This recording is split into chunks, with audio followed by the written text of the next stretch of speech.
Era do áudio.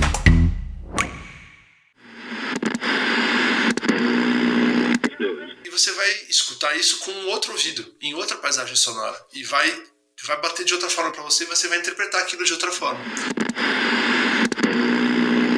Como espécie, a gente tem uma habilidade muito grande de equalizar os sons da paisagem sonora e falar: isso aqui é ruído, isso é fundo, isso é poluição, não quero. Deixar lá no fundo. E focar no que eu quero. E aí foi um desafio totalmente novo, assim. Então eu tive acesso às obras, consegui visitar antes e tudo mais, e descobrir ou inventar esse processo de transformar uma instalação, uma fotografia, um quadro, uma pintura em som.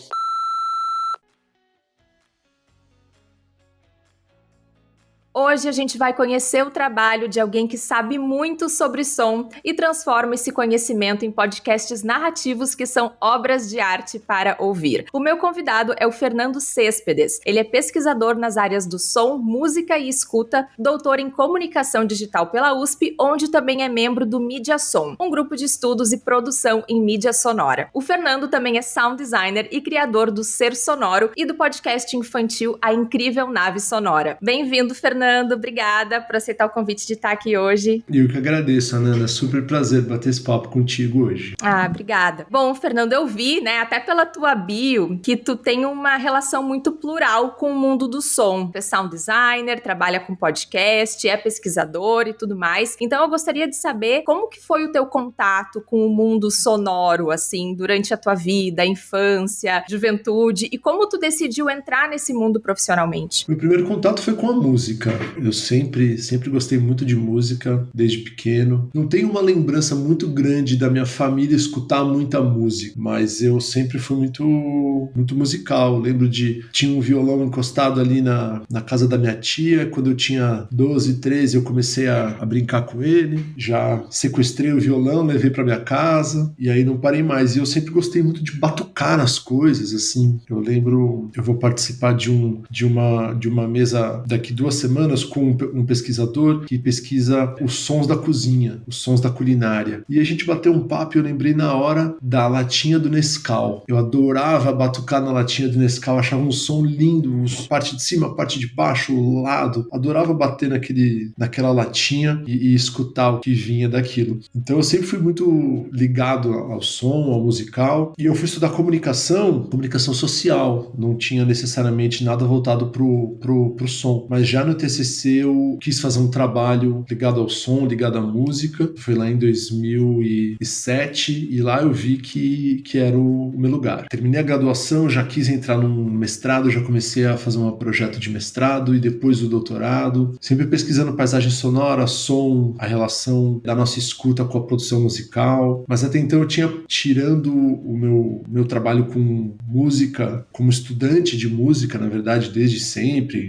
gostei de tocar instrumentos e estudar um pouquinho. Eu nunca tinha trabalhado propriamente com som, a parte de algumas experiências durante o doutorado, que eu construí algumas paisagens sonoras para dialogar com o texto, né? Eu tava pesquisando música, mas eu tinha que me limitar ao texto. Isso era um pouco frustrante. Então eu comecei a desenvolver algumas paisagens sonoras que dialogassem com a pesquisa que eu estava fazendo, e aí eu vi que era um caminho legal. E aí quando eu terminei o doutorado, eu falei, não, agora é a hora de transformar isso em som. Já estava mais de 10 anos pesquisando, reunindo informações, construindo essas pontes, e aí chegou a hora de realmente transformar tudo isso em som. E aí eu comecei com os podcasts, com audioguia, com esse trabalho que eu tenho feito atualmente. Legal. Tu mencionou a música, né, como algo muito presente na tua vida. Como tu enxerga hoje o consumo de música? Porque eu fico pensando, a gente tá vivendo, assim, um boom de conteúdos em áudio, como os audiolivros, né, os audiodramas, né, que estão crescendo também em língua portuguesa, os podcasts de diferentes formatos. Onde tu enxerga a música nesse ecossistema aí de áudio para consumir, de conteúdo para consumir? Tu acha que tem gente que tá ouvindo menos música para ouvir podcast? Ou tem gente que tá querendo só ouvir conteúdo acelerado e só, tipo, despachar, ouvir e acaba esquecendo do lugar que a música tem? Qual que é a tua visão sobre isso? Interessante. A gente só tem 2 ouvidos e só dá para escutar uma coisa de cada vez. Então, se o consumo de podcast está aumentando, eu imagino que existe de alguma forma alguma competição com com a escuta musical, né? Com o consumo de música. E aí eu não faço nenhum julgamento se isso é bom ou se é ruim. Eu acho interessante as pessoas se comunicarem através do som, seja escutando, seja produzindo, seja trocando, como a gente está fazendo agora. Eu percebo sim que, na verdade, desde mais recentemente com a digitalização, com o MP3, com a internet, com o streaming, a música está cada vez mais presente e muitas vezes eu sinto que ela simplesmente está lá porque a gente tem a ferramenta técnica de colocar a música lá. Então eu vou tocar a música aqui só porque eu posso. Não necessariamente essa música tem um intuito. A gente às vezes nem quer escutar essa música. Ela só tá lá porque eu tenho uma caixinha de som, eu tenho um celular aqui, eu vou deixar ficar tocando música o tempo todo. Então tem música no elevador, na academia, na recepção do médico, enfim. Aliado a isso, uma produção cada vez maior, né? Acessibilidade dos meios de produzir, todo mundo pode produzir música, o que eu acho ótimo, mas de certa forma perde um pouco a magia, né? A aura de, agora eu vou escutar música. A gente tem essa noção de que a música sempre foi uma coisa muito rara. Você precisava ter um instrumento, saber tocar, ter um repertório. Aí depois surgiram os discos, as gravações. Hoje é uma coisa tão instantânea que pano de fundo total. E eu gosto muito de não ouvir música também. Ouvir a paisagem e saber que quando eu vou escutar música, eu quero escutar por algum intuito. Eu tô curioso em alguma coisa, eu vou realmente prestar atenção. Essa coisa do áudio, da comunicação do áudio também, tem essa competição na paisagem sonora da música com o áudio do WhatsApp, com o podcast, com o áudio guia, todas essas coisas estão competindo de certa forma na paisagem. E eu acho que isso faz com que às vezes a gente acelere esses conteúdos. Acelerar a música eu nunca ouvi dizer, se tem gente ouvindo música acelerada. Não. Aí eu acho uma loucura. Imagina só. Não. Eu também não. Eu também. Não sei se é possível. Porque eu fico pensando, assim, os podcasts, né, e audiolivros, muita gente escuta em velocidade acelerada. Às vezes eu escuto também. Mas eu penso, ok, é uma pessoa falando, passando uma informação. Não é o ideal, mas eu ainda consigo assimilar, porque eu quero saber o que ela tá falando, aquela informação. Agora, a música, eu acho que ela nunca pode ser ouvida acelerada. Assim como assistir um filme de humor, alguma coisa que tem ali um timing. Porque o timing também provoca sensações. Como é que eu vou assistir alguma coisa acelerada, né? Então, eu fico pensando sobre essa velocidade de consumir conteúdos em áudio e onde é que vamos parar com isso, né? Curioso, né? Porque eu também, respondendo de bate-pronto, eu também acho um absurdo. Mas, não é esse o trabalho do DJ, por exemplo? Olha só, Quinteiro, nunca tinha parado pra pensar. Porque o DJ, ele tem essa, entre aspas, essa autoridade, esse conhecimento para alterar o andamento, o BPM de uma música e transformar ela numa outra coisa. E por que nós, como ouvintes, não temos essa mesma autoridade, já que é a nossa escuta, é a gente trabalhando a nossa própria escuta. Então, por um lado, como criador, eu acho estranho quando eu fico sabendo de gente que escuta o ser sonoro em 1.5. A primeira vez que eu escutei isso foi um absurdo. Eu falei, não acredito que você tá fazendo isso. Eu senti, sabe aquela coisa do criador, da vaidade, não acredito que você fez isso com a minha obra, tal. Por quê? Porque tem o timing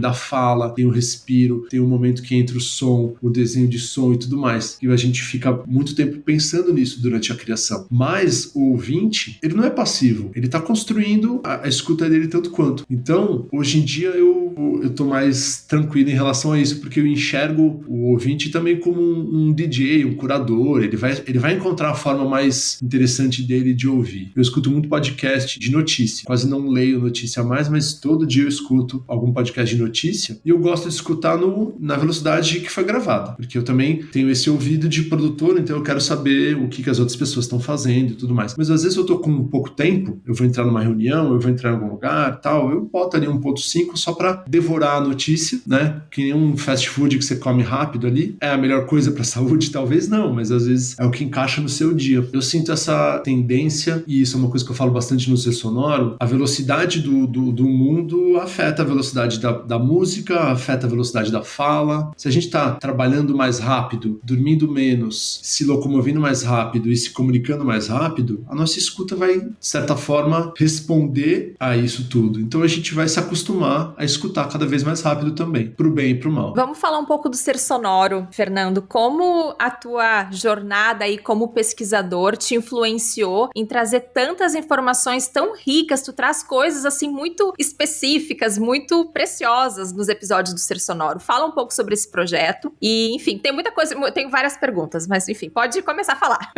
O Ser Sonoro é um projeto assim, ele tem 15 anos já de pesquisa. Uau. Então eu considero que eu comecei a pesquisar o Ser Sonoro quando eu estava em 2006, eu fiz um intercâmbio para a Finlândia, eu fui fazer um semestre no departamento de musicologia, de estudos musicais, que era uma coisa que eu nem sabia que existia, nem conhecia o termo, mas eu podia escolher, eu escolhi. E aquilo abriu minha cabeça. Uma professora numa sala para 8 alunos e um piano de cauda dentro da sala, ocupando metade da sala era um piano. E ela conversava, falava, tocava, mostrava as relações entre as músicas e tal. Naquela época eu já estava coletando coisas e estudando para criar o Ser Sonoro 15 anos depois. Eu trouxe muito da minha bagagem musical como músico, como ouvinte, e da minha curiosidade por várias áreas que têm tudo a ver com a música, mas que não são apresentadas como áreas que atravessam a música, que é a psicologia, a história, a geografia, a economia, a antropologia, enfim, várias áreas que eu tenho interesse, que eu tenho curiosidade, e que em algum momento eu falei, pô, se eu vou me especializar em som, em música, nessa relação mediada pela escuta, eu vou trazer tudo isso. Se eu assistir um documentário de história, eu vou tentar buscar nesse documentário qual que é a relação que essas pessoas tinham com o som ou com a música, como que elas escutavam nessa época, e eu fui, ao longo desses anos, reunindo essas coisas todas para chegar agora no Ser Sonoro. De fato, quando a gente escuta, eu acho que é isso que eu queria expressar, dá para ver que aquilo ali não é um conteúdo que foi pesquisado na semana seguinte e nem no mês anterior, parece mesmo anos de pesquisa, né, que a gente vê ali condensado em um episódio. E é muito interessante, falou, porque eu conheci o Ser Sonoro por meio da Juliana Carpanês do UOL, e ela falou na época, eu trabalhava no Spreaker, temos esse podcast muito bom, um podcast sobre música, o conteúdo é ótimo. Aí a primeira coisa que eu pensei foi, é um podcast que ensina música, fala sobre gêneros musicais. Depois eu pensei, ok, talvez seja sobre instrumentos musicais, e tipo, não é nada disso, justamente são esses temas que permeiam o universo da música, que falam sobre psicologia, antropologia, economia, enfim. É muito interessante, eu lembrei agora de um episódio que eu achei muito marcante, que foi sobre o trabalho, né, que tu fala que os trabalhadores das fábricas, eles precisavam de músicas, né, os patrões colocavam músicas mais rápidas para acelerar, enquanto que num ambiente mais relax, a música é mais calma, né? Tu pode falar um pouco mais sobre isso? Isso é uma coisa que, assim, na Revolução Industrial não, ficou mais marcado nas fábricas mais modernas, assim, do século XX e tal, mas é uma prática que existe desde que o mundo é mundo, desde que nós somos seres sonoros, a gente está fazendo isso, porque a gente está usando o ritmo, usando a nossa escuta para sincronizar o nosso movimento com algum resultado que a gente quer. Então, nesse episódio eu falo da vela do navio, da âncora, de todas as tarefas que precisam de muitas pessoas para serem feitas, e nesse caso eu gosto de pensar que 1 mais 1 não é 2. Essa soma de forças vai criar uma coisa maior. Se eu ficar meia hora com o machado cortando aqui e depois um colega meu pegar esse machado e trabalhar nessa árvore mais meia hora, a gente vai chegar num lugar. Mas se os dois estiverem juntos nessa mesma meia hora, sincronizados pelo som, o resultado não é o mesmo. Tem um ganho. Tem um ganho não só de trabalho, de produtividade, mas tem um ganho de conexão. Tem um ganho de eu e o meu grupo, a minha sociedade, estamos em torno de um objetivo. A gente tem uma coisa em comum. A gente tem uma coisa que une os nossos corpos, une as nossas tarefas. E o som tem essa capacidade de costurar tudo isso. Então, se hoje a gente vai na esteira da academia e coloca uma música e a gente sabe exatamente o BPM que precisa estar, a velocidade que a música está, e se entra uma outra música lá na playlist que não casa, você sente na hora que o seu ritmo cai. Você fala, pô, mas ou eu mudo de música ou eu mudo de exercício. E isso é uma sabedoria ancestral que a gente tem desde sempre. Sim, eu acho que é nesse episódio que tu fala daquela música Marinheiro Só, não é?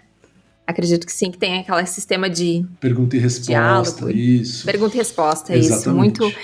Exatamente, porque muito interessante. A pergunta e resposta pressupõe que alguém É como se a gente tivesse alguém sendo o regente, o maestro, ou o metrônomo desse ritmo coletivo. E aí a gente vai aliar essa coisa da sincronia, que precisa ter, com a história, com a contação de história, com o diálogo, né? Eu vou perguntar, você vai responder, eu vou sugerir, você vai responder a minha sugestão. Então a gente vai unir o trabalho, o ritmo, a sincronia do corpo com o conto, com a história, com as narrativas, e aí se torna uma coisa muito poderosa, né? Sim. E ao mesmo tempo, Fernando, algumas vezes certos elementos eles podem se transformar em outra paisagem sonora, né? E eu acho que no episódio sobre a água, eu fiquei muito intrigada, muito curiosa sobre esse fato de que, sim, a água, ela é utilizada muito como um elemento relaxante. Eu mesmo, se eu tô deitada fazendo uma yoga, alguma coisa assim, eu gosto de colocar aquele barulhinho de aguinha correndo. Eu tinha até um aplicativo com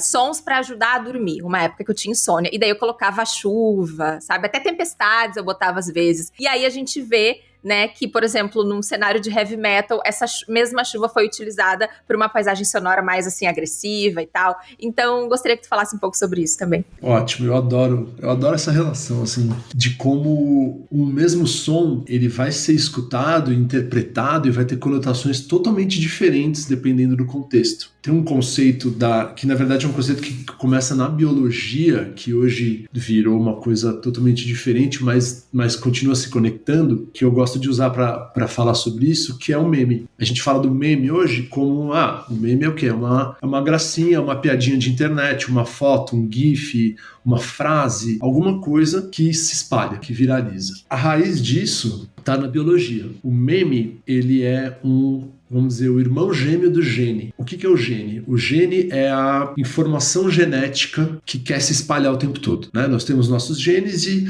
o objetivo do gene é permanecer vivo. Então ele vai se procriar e vai se manter, né? A informação genética. O meme é a informação cultural. O meme vem de memória. Então é uma informação cultural que também quer se procriar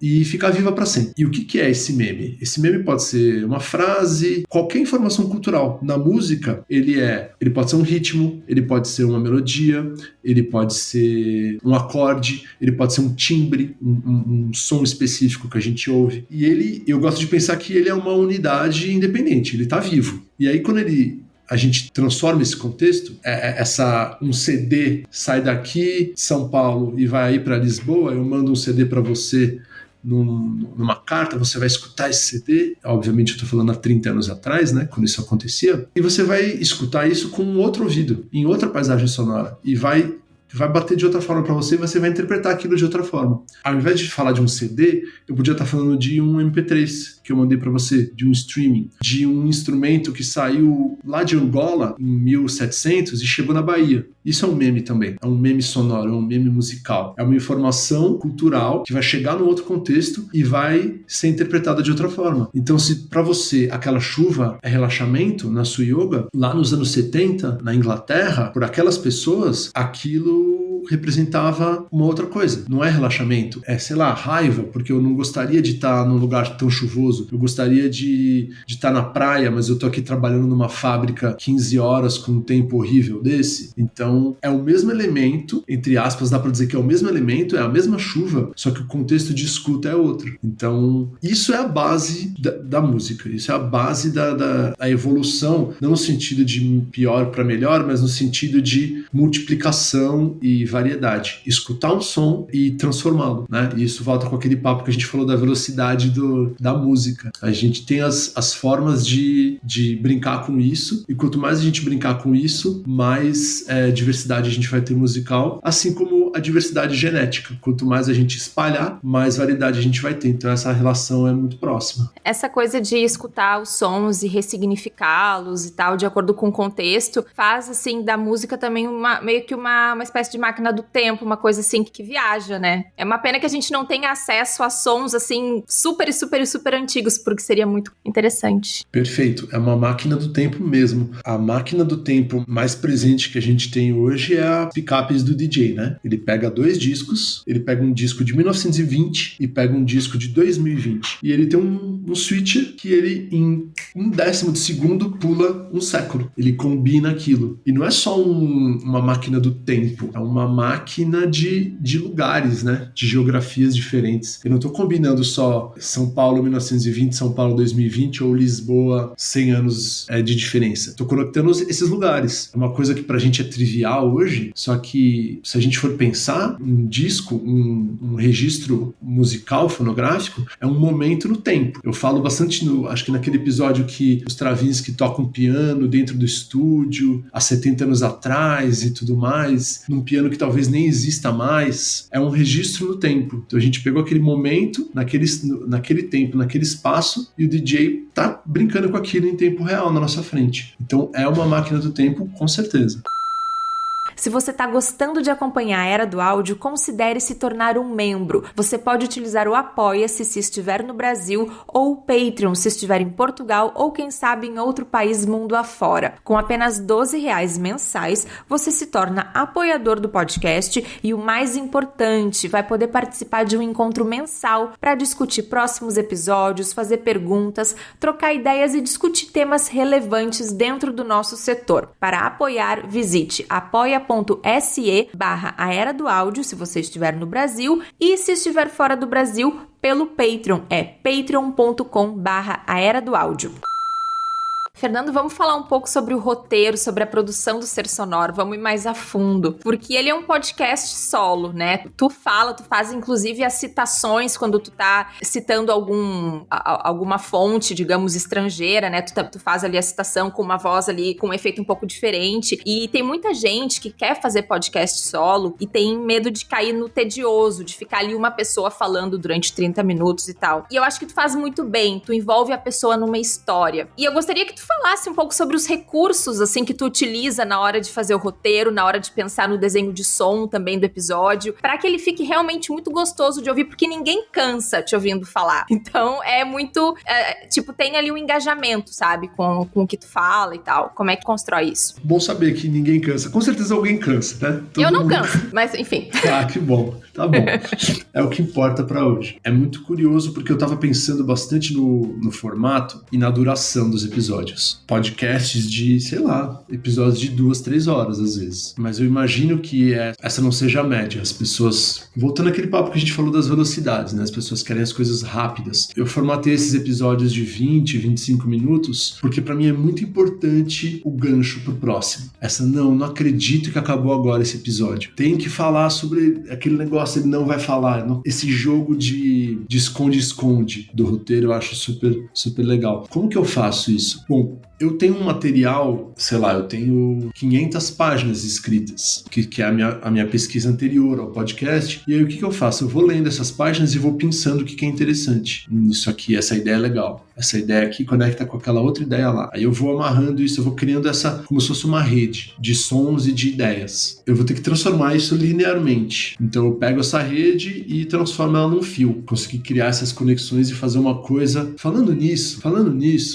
em relação a isso, tal, e eu vou construindo esse fio da meada que a pessoa vai puxando, que na verdade era uma rede e virou um fio. É assim que eu faço essa tradução desse texto de pesquisa, esse texto acadêmico para um roteiro de podcast. E aí eu sempre penso, eu preciso, em pouco tempo, ter um som significativo. Raramente eu estou usando um desenho de som, um background ali, ou uma coisa gratuita. Eu estou falando de um som específico. Eu estou falando dessa gravação, dessa cultura específica feita no dia tal. Estou falando sobre os sons são os personagens. A minha voz está só costurando essas relações. Então, se eu ficar 2 minutos falando, ou vão ser 2 minutos super importantes e que eu estou falando uma coisa que eu quero muito falar pro meu ouvinte, ou eu vou encontrar uma forma, criar uma dança entre a minha voz e o som sobre o qual eu tô falando. Então aí entra as coisas de desenho de som mesmo, de mixagem, de pano de fundo, essas transições, né? Acho que no episódio Ar, que a gente vai lá para Woodstock e escuta o Jimi Hendrix tocando o hino americano. Não faria o menor sentido falar sobre aquilo e depois tocar o hino, ou tocar o hino e depois falar sobre o hino. A única forma que faria sentido para mim é, enquanto aquela coisa vai acontecendo, enquanto o Jimi Hendrix vai trazendo o caminhão de bombeiros, o bombeiro, o grito dos soldados, eu vou ter que achar momentos para eu entrar e comentar aquilo. Então, é criar essa dança mesmo entre o som que eu tô descrevendo e o tanto que eu vou descrever. Esse equilíbrio para não ficar um podcast falado, em que eu só fico falando, ou um podcast que é pura paisagem sonora. Tentar achar esses momentos em que eu posso fazer essas inserções, sabe? Isso passa pela minha cabeça o tempo todo enquanto eu tô escrevendo.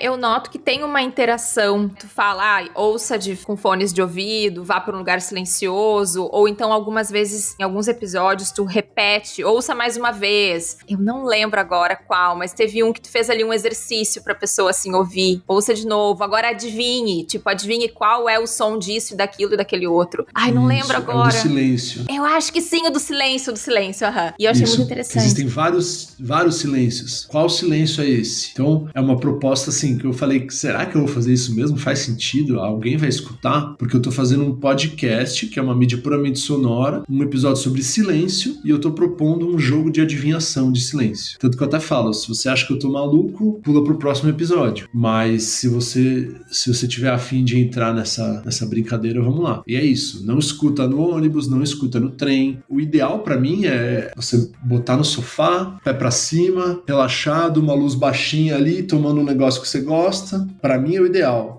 As pessoas vão ouvir assim? Não sei. As pessoas vão ouvir como elas quiserem. E como for mais legal pra elas. Não cabe a mim falar ouça assim ou não ouça. Cabe a mim dar a sugestão. A sugestão do chefe a harmonização é essa aqui. É esse prato com esse drink, fica à vontade. Mas tem esse apreço. Acho que logo no primeiro episódio eu já falo, cara, fone de ouvido. Ou uma caixinha de som, se você puder, né? Porque literalmente é sobre isso. É sobre som. Então, a tua experiência vai ser melhor se você não escutar na caixinha do celular num transporte público às 6 da tarde. Mas se a sua forma de escutar é essa, fica à vontade e tire o melhor que você puder, sabe? E onde tu busca, assim, os recursos para fazer o desenho de som? Tu tem algum banco de sons ou alguma biblioteca de sons? Porque tem coisas muito específicas e até históricas. Quais são os teus principais recursos hoje? Eu raramente uso banco.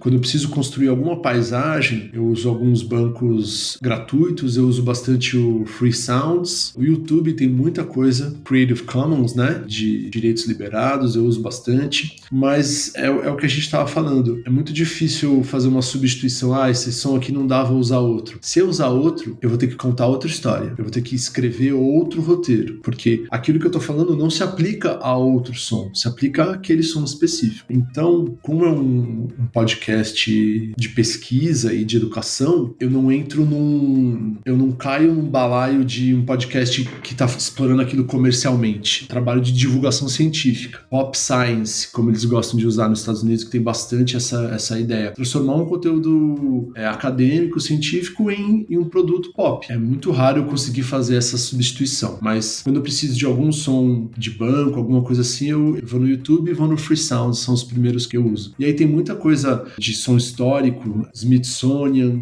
museus que tem bancos, enfim. Uso muita música, né? Bastante música, aí eu tento me limitar a um... Eu ia mesmo te perguntar, tem muita música, como é que tu passou ileso por todas essas músicas? Então, tinha uma época, a orientação que eu tinha, eu trabalhei no YouTube durante alguns anos. Ok. Né? E eu soube desde sempre que eu não poderia subir esse conteúdo no YouTube. O YouTube não tá nem aí. Ele derruba, não interessa... Na hora do upload mesmo, é super rápido, né? O sensor que eles têm. Exatamente. Não interessa o intuito, não interessa o contexto, ele simplesmente derruba. E aí eu já sabia que lá não era o lugar. Subi alguns trechos no Instagram, também foram derrubados. Mas as plataformas de áudio puro, elas são de outra geração. Elas são mais recentes. E elas entendem que podcast e o podcast sobre música, ele é um conteúdo válido. Ele é um conteúdo que merece existir até do ponto de vista jurídico. Porque assim, se eu quiser fazer um podcast sobre uma banda, um artista, e não usar as músicas dele, no meu ponto de vista, do ser sonoro é impossível. Porque eu não tô falando,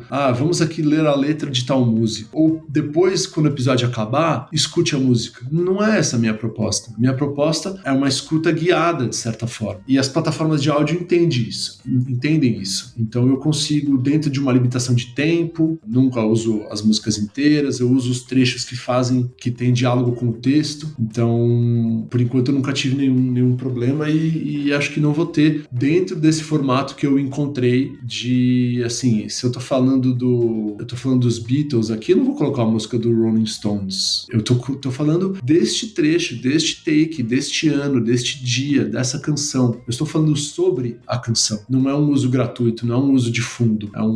É sobre aquilo, sabe? Bom, Fernando, e o Ser Sonoro tem um filhotinho, tem um spin-off, tem um derivado, né, que é muito fofo, que é a Incrível Nave Sonora, que é um original Deezer. Então, eu gostaria que tu falasse um pouco sobre esse podcast, que é infantil, né, que é uma coisa diferente e que espero que cresça mais, inclusive, no Brasil, né, que é muito bacana a iniciativa. Sim, é o meu novo xodó é a nave. Desde que eu comecei o Ser Sonoro, eu tinha uma ideia de fazer alguma coisa específica para criança. E aí eu pensei em começar já com um ser sonoro infantil, um serzinho sonoro, alguma coisa assim. Tinha um passo anterior, que é a escuta do mundo. Nós adultos, a nossa escuta, a gente passa por um processo de perder a magia da escuta. De simplesmente, escutar, tá bom, tem um passarinho aqui, beleza, tá apiando. Passou um carro, buzinou, ok. Isso é tão repetitivo e é tão presente na nossa vida, essa paisagem sonora, que às vezes a gente deixa ela de lado. A gente não tem pálpebra nos ouvidos para fechar a escuta, mas o nosso cérebro consegue pegar sons e colocar lá no fundo e parar de prestar atenção neles. A gente tem, como espécie, a gente tem uma habilidade muito grande de equalizar os sons da paisagem sonora e falar isso aqui é ruído, isso é fundo, isso é poluição, não quero, deixar lá no fundo. E focar no que eu quero, que muitas vezes é a música, e por isso eu fiz o Ser Sonoro, pra gente falar sobre da onde vem essa música que a gente gosta tanto. Mas tem um passo anterior, que é não perder essa magia da escuta, ou manter o quanto a gente puder. É claro que, assim, é impossível você viver, você ter uma vida funcional, se toda vez que passar um carro, você, nossa, olha o barulho do carro, que legal, o motor, a roda, o vento, inviável, né? Mas a gente nasce assim, a gente nasce maravilhado com o som. Então eu produzi um conteúdo que alimentasse um pouco esse maravilhamento e que mantivesse ele por um tempo maior. Então, antes de falar da relação do mundo com a música e tudo mais, eu queria falar sobre escuta, sobre som. Então eu criei essa navezinha, tem microfones especiais que passeia pelo mundo, e o comandante é curioso e ele quer ir para os lugares, e a nave também cria esse diálogo com o comandante. Estão indo para cada vez mais lugares. Ontem estrearam novos episódios. A gente começou com as coisas triviais, né? Foi para uma cidade, foi para uma fazenda, foi para uma floresta. Agora a nuvem já está indo escutar um trovão, escutar o vento, escutar o sol, escutar a lua, abrindo a imaginação das crianças através da escuta. É um projeto que eu tô adorando fazer. Como é que surgiu essa parceria com a Deezer, assim? Como é que foi isso? Surgiu do Ser Sonoro, na verdade.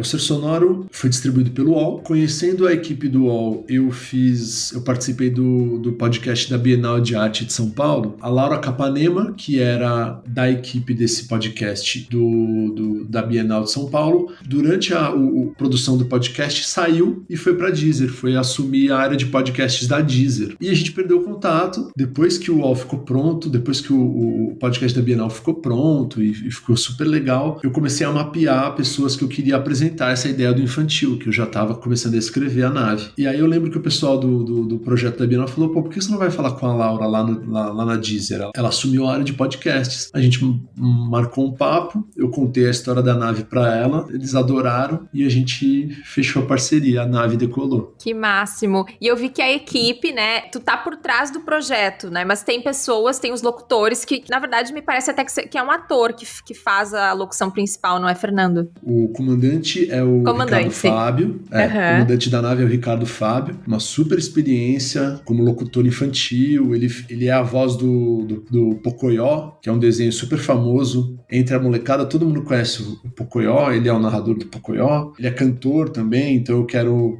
em algum momento explorar esses dotes na nave. Então ele é o comandante e a nave é a Samira Carvalho, que é uma atriz também, que tem experiência em locução, e eles têm essa dinâmica de, ora, a nave, ambos são muito curiosos, e às vezes a nave faz uma pergunta e o comandante tem a resposta, ou o comandante faz uma pergunta e a nave tem a resposta, e a criança fica escutando aquilo de fora e aprendendo com o diálogo dos dois, e às vezes nenhum dos dois está entendendo o que aconteceu. O que é isso, nave? Não sei, comandante. E aí é o som que entrega a resposta e a criança participa dessa construção. Eu achei que é um formato legal porque eu consigo dar algum didatismo, porque só explorar som pode ser uma coisa muito abstrata, né? E perder um pouco o pé no chão. Então, se eu tenho personagens que estão, em alguns momentos, mastigando aquele som, deixando aquele som mais fácil de ser entendido, eu acho que é uma boa. Em outros momentos, eu só deixo o som correr. Eu deixo o som falar por si só, e aí é a hora que os personagens principais se tornam o som, que essa é a ideia, né? Quando eu escrevo os episódios, eu fico pensando, será que o comandante não tá falando muito? Será que ele não tem que ficar mais escutando, sabe? Eu ainda tô encontrando esse equilíbrio entre um podcast que é guiado, tem uma escuta guiada pelo comandante e pela nave, e um podcast em que os sons são os personagens principais. Eu vi no Instagram que as crianças, né, mandam alguns desenhos e tal. Como é que foi e como está sendo o feedback dos pais ou dos ouvintes? Tem espaço para podcasts infantis ou tu acha que tu tá, assim, fazendo um caminho muito difícil, assim, que não tem tanta receptividade, visto que eu não tenho contato com crianças no meu dia a dia, mas a minha percepção, pelo menos superficial, é que elas estão muito mais ligadas às telas, né, e não necessariamente estimulando a escuta. Então, como é que está sendo esse feedback dos pais e das crianças? Isso que você falou é super importante. Um dos objetivos da nave é oferecer aos pais uma opção de conteúdo que seja fácil, esteja ali à mão gratuitamente e que dê um descanso para a visão, dê um descanso para a tela, sabe? O nosso mundo já é muito visual. Lá no final do Ser Sonoro eu falo bastante disso, né? Do nosso mundo visual e como a gente atrofia a nossa escuta nesse mundo visual. Eu queria dar uma opção de conteúdo que descansasse um pouco o olhar, mas a imaginação estivesse voando a 1000 por hora. Então, a ideia da nave é essa. E eu tenho sentido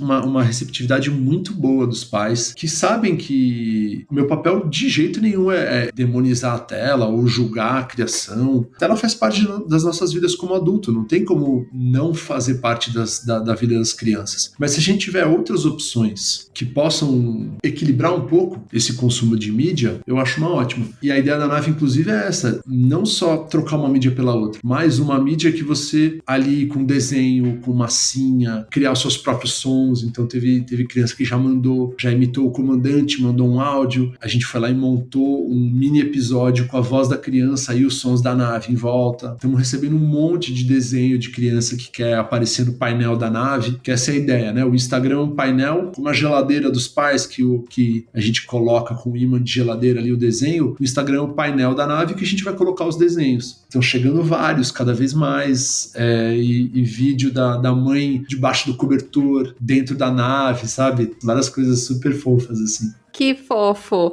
Eu quero muito recomendar, assim, pras crianças da família. Infelizmente, eu não tenho contato, né? Porque tô aqui do outro lado do Atlântico, mas eu achei muito fofo. Qual é a média de idades, assim? Tem uma faixa etária alvo que tu acha que esse conteúdo é mais... que ele é ideal, que ele é feito para essa faixa etária? A gente tá trabalhando com 3 a 8 anos na nave. Se você for pensar, uma criança de 3 e uma criança de 8 são super diferentes. É outro universo. Como a gente tá falando de escuta, eles vão ter escutas diferentes, vão procurar coisas diferentes e vão receber aquele som de formas diferentes. Às vezes a criança de 3, ela vai ficar um pouco mais condicionada a pegar na mão do comandante da nave e ser levada para escutar. Assim, você tá escutando isso? O que será que é esse som, sabe? Essa coisa mais maternal, infantil mesmo. E uma criança de 8, às vezes, sabe que o comandante tá falando com uma criança menor. Esse comandante aí tá falando com o meu irmãozinho, mas eu tô aqui virando nos sons. Olha um som de minhoca, eu nunca imaginei que eu ia ouvir um som de minhoca. Ou o som da lua, a gente foi lá na lua escutar um robô, um raio laser. Então, é o mesmo conteúdo. Voltando àquele papo do meme, né, que a gente estava falando. É o mesmo som, é o mesmo conteúdo, mas a nossa escuta vai receber aquilo diferente. Então dá para trabalhar com um público os extremos, as pontas, são seres humanos totalmente diferentes, assim. Mas funciona para ambos. Eu tô interrompendo a entrevista bem rapidinho para te fazer um pedido muito importante. Se você tá gostando da Era do Áudio, vá ao seu tocador de podcast favorito e siga ou assine esse podcast. Essas coisas como deixar seu follow, deixar seu review são muito importantes. Assim, os aplicativos de podcast mostram esse programa para mais pessoas. Por exemplo, se você tá ouvindo pelo Spotify, além de seguir, também pode deixar umas estrelinhas lá pra gente. Obrigada por ajudar esse podcast a crescer. Vamos mudar então um pouco de assunto e para nosso último bloco, entre aspas, Fernando. Eu gostaria que tu falasse um pouco da tua experiência fazendo audioguia. Nunca falei sobre esse assunto aqui na Era do Áudio, eu gostaria que tu comentasse como é que foi esse processo. Cara, foi super legal. Foi uma novidade para mim também. Nunca tinha feito audioguia. Foi um convite da Bienal. Como eu falei, uma coisa foi puxando a outra, né? O Ser Sonoro foi pro UOL, o podcast da Bienal veio a partir disso, e depois que a gente terminou o podcast, eles gostaram super do resultado e me convidaram para fazer o audioguia da exposição. E aí foi um desafio totalmente novo, assim. A Bienal não estava aberta, então eu tive acesso às obras, consegui visitar antes e tudo mais, e descobrir ou inventar esse processo de transformar uma instalação, uma fotografia, um quadro, uma pintura em som. Tinha um texto, é um audioguia inclusivo, então eu não fiz o texto, eu só fiz o desenho de som. O texto veio de uma consultoria, que agora me fugiu o nome, mas uma consultoria de acessibilidade. Então eles descrevem a obra. Você está vendo um quadro de 30 por 40 centímetros com uma moldura tal, super descritivo. E essa parte descritiva, ela é o recheio desse sanduíche que fala um pouco sobre o contexto da obra, localiza ela dentro da exposição, conceitualmente e tudo mais. E aí eu fui encontrar os sons que podiam costurar tudo isso. Sejam músicas, sejam texturas, paisagens que eu criei baseados ou no tema da obra, no contexto dos autores, no diálogo que ele estava propondo com alguma coisa, enfim. Foi um trabalho super legal de fazer. Ótimas vozes, a Marília Gabriela gravou alguns, o André Trigueiro, a Didi Couto e a Sara Bentes. Eu que estava só acostumado a ficar me mixando, me ouvindo, me corrigindo, escutei essas vozes super profissionais, bem trabalhadas, e aí costurei os sons em torno delas e tá super legal, assim, foi super legal voltar à Bienal com o fone e ver se aquela coisa fazia sentido mesmo, né? De frente pra obra. Fiquei muito curiosa, com vontade de ouvir, porque a minha experiência com audioguia em exposições, ela é muito limitada. É uma coisa basicona, é aquela gravação bem flat, tipo, você está na ala tal, essa é a obra tal, do ano tal, e não sei o quê. Eu nunca tive a experiência no audioguia, assim, que tivesse essa experiência de imersão, de desenho de som, deve ser fantástico. O audioguia, muitas vezes ele é uma versão em áudio daquela etiqueta da obra ali. Autor, título, ano, é só uma versão em outro formato. E não era essa a intenção, não foi esse o convite da Bienal, então eu pude abusar bastante do desenho de som. E foi legal que eu pensei bastante numa referência que eu visitei uma vez, que foi o audioguia de Alcatraz, lá em São Francisco. Eles têm a prisão de Alcatraz e é um audioguia super premiado, uma referência, assim. E eu lembro de ter visitado aquilo e você ouve os passos dos prisioneiros, a grade fechando com tudo da cela. É uma coisa, assim, que é desesperador. Tem hora que você quer desligar aquilo porque você se sente preso. Você já tá numa ilha, com aquela história toda. E o audioguia é super forte nesse sentido, assim, de te colocar do lado de dentro da cela. E isso me marcou muito. Desde então eu tenho pensado em audioguia como um complemento da obra que pode criar outros significados mesmo, e não só uma mera informação de rodapé, né?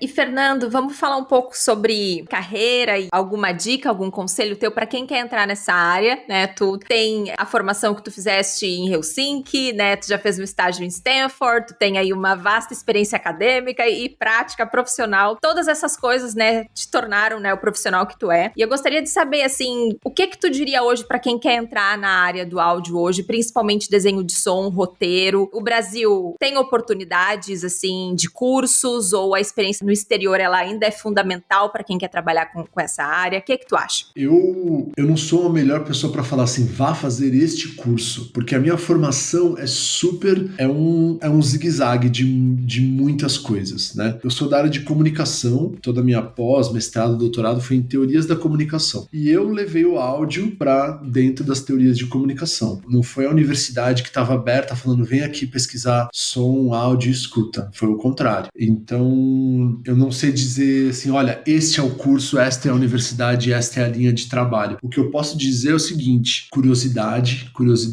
pegando todo tipo de referência que você conseguir e juntando. E juntando como? Produzindo. Hoje, com softwares livres, você resolve tudo o que você quer em relação a desenho de som, mixagem, edição. Você pode começar gravando no seu celular. Com muito pouco recurso técnico, já é possível fazer um trabalho que, se não for o trabalho de ponta, em nível de acabamento, de áudio, já é um trabalho em que você vai conseguir colocar em prática essa bagagem. E aí essa bagagem é a bagagem pessoal de cada um. Como eu te falei, eu tenho uma experiência como músico, como comunicador, eu sou super curioso em relação à história, à biologia. Então, eu tô vendo uma série, eu tô lendo um livro, eu tô vendo um desenho, eu tô puxando referências, tô construindo essa rede que eu falei lá no começo. E aí a forma de transformar essa rede num produto de áudio, seja num podcast, num audioguia, num audiodrama, é fazendo e repetindo. Faça um piloto, escreva o seu piloto, sonorize esse piloto, grave, escute, mande para 3 ou 4 amigos. A minha experiência pessoal é, até eu conseguir mandar para esses 3 ou 4 amigos, eu tinha feito uma meia dúzia de pilotos, porque ficava horrível, eu não gostava do resultado.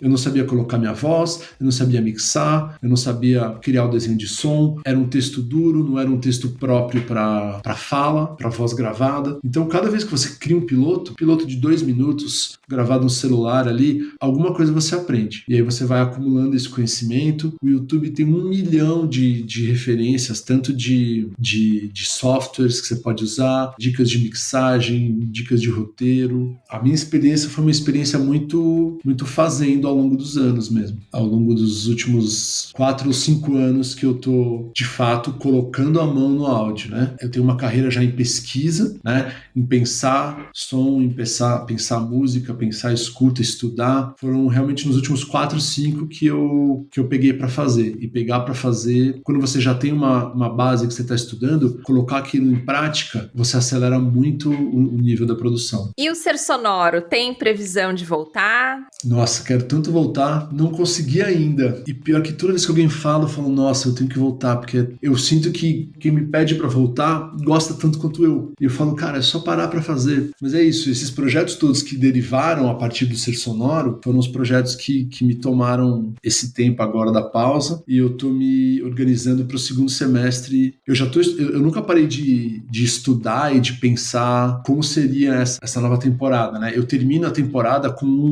um gancho, eu volto para a fogueira, né? A fogueira que abre o Ser Sonoro, termina a temporada. E aí eu quero voltar, eu começo falando da origem da música, eu quero falar de outras origens da música, de mitos, de vários povos, de várias civilizações. Eu já estou começando a escrever, mas ainda não me organizei para voltar para produzir. Estou confiante que no segundo semestre eu volto. Tô curiosa pra ouvir. É um rolê, né? É um job fazer um podcast narrativo, né? Eu vejo nos créditos finais, né, que tu tem pessoas, né, que trabalham contigo, mas eu imagino que tu faça parte significativa do trabalho, né? Seja contigo, né, Fernando? Na verdade, eu não vou falar tudo, mas assim, é quase tudo. Eu tenho 2 grandes amigos que, na verdade, emprestam a escuta, então eles ouvem e me dão feedbacks. E eu tenho uma outra amiga que fiz algumas sessões de fono com ela, ponto. Então, da pesquisa do roteiro, gravação, desenho de som, mixagem, finalização, eu faço tudo. Por um lado é super legal, porque eu aprendi a fazer todas essas etapas, da pesquisa até subir na plataforma e ter um conteúdo de apoio, uma rede social ali para interagir com os ouvintes. Eu sei fazer isso tudo, mas é um trabalhão. Tanto que na nave eu consegui encontrar pessoas para criar um grupo de trabalho mesmo e não precisar fazer tudo sozinho. E assim, o nível a especificidade do trabalho da nave, eu não saberia fazer esse desenho de som. Imagina tu ser o comandante, tu ia ter que fazer ali um curso de atuação. Nunca, não tenho nem a pretensão de ser um comandante da nave, assim. Então eu trouxe o Rico, eu trouxe a Samira, eu trouxe o Tom Magalhães, que é um super sonoplasta e sound designer que faz todos os sons da nave. A nave eu não faço sons, eu dirijo esses sons e eu tenho o Tom na equipe que cria os sons. E aí eu consigo ganhar um pouco de agilidade na produção, né? E o ser sonoro, como é essa coisa manual, que eu faço todas as etapas, ele demora um pouquinho. Muito autoral, né? Sim. Muito autoral. Mas eu tô me organizando, vai sair coisa nova aí esse ano ainda. Que bacana. Fernando, eu adorei falar contigo. Antes da gente se despedir, deixa os teus arrobas ou o site, o perfil dos podcasts. Claro. No sersonoro.net, dá para escutar o Ser Sonoro, encontrar os meus textos, o material que eu produzi antes do Ser Sonoro, as pesquisas e tudo mais, as referências de cada episódio tem vários links, vídeos, artigos que são a base da pesquisa para aquele episódio, tá tudo lá para escutar. E tá tudo de graça, tem que começar a cobrar por esse conteúdo extra, Fernando, vamos monetizar esse podcast. Exatamente. Vamos ver se eu consigo monetizar essa parte agora. @SerSonoroPodcast no Instagram e da nave também, @IncrívelNaveSonora, os dois no Instagram. Se quiserem bater um papo lá também. No sersonoro.net tem o meu e-mail, mas sou eu que toco as redes tanto da nave quanto do Ser Sonoro e a gente pode bater um papo por ali também, seguir o papo super legal que a gente teve aqui hoje. Bacana, obrigada novamente, Fernando, muito bom conversar contigo, muito sucesso nos teus projetos e eu tô aguardando ansiosamente mais uma temporada do Ser Sonoro. Pode deixar que assim que sair eu te aviso pra você divulgar pro teu público também. Obrigadão pelo convite, foi super legal o papo e até a próxima. Até, obrigada, tchau, tchau.